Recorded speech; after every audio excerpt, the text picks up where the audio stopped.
Hi everyone, this is Jesse with farmingseattle.com, doing a video on compost worms and a few things. I sell these online. They're $10 for 2 quarts of worms and the bedding material that they come in, and basically that's 100 worms, which can over the course of 6 weeks turn into up to, I don't know, 2,000 worms or so.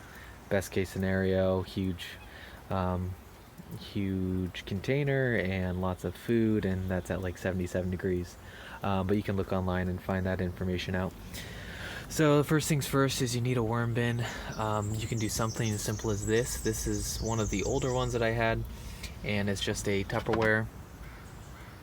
And it has holes drilled around the top. You can ignore all the mouse traps. So it has holes drilled in there so some air can get in there, and then one side has holes drilled in the bottom so that any excess moisture can just flow out the bottom and come out. So with the worm bin, you're going to want to have plenty of food and material, because they need dry spots, they need wet spots, kind of all over. So these are this is a 55-gallon blue barrel that I drilled in half, and this was used for aquaponics, but I put a little PVC pipe down there at the bottom so that it can drain out excess moisture, and basically a couple times per week I will get my food for the worms. And so today we have some bread, oatmeal, a lot of banana peels, eggs, and I'll pour that in there just like that. And I like to cover all the food.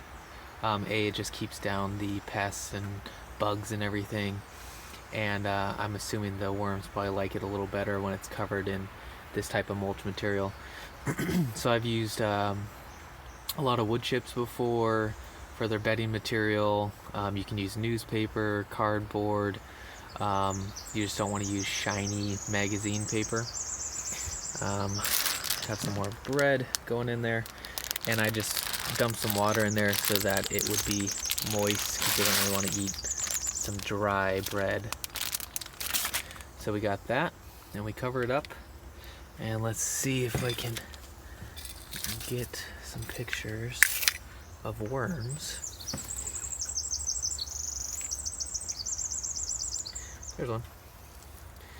So this is a sweet potato that's been in there. It's probably best to cut things up into little tiny pieces, but this will do just fine. So there we go. There's some worms. And also I'll put in the bunny manure in there, and so they just kind of have a wide variety of stuff that they'll eat. I'll try not to, because when I sell these, I try to dig from one area so that, this area over here is not affected, so then they can have more eggs and keep reproducing as they are. So that's today's video on the compost worms. Again, you can go to farmingseattle.com and buy worms and get started today. And that's it.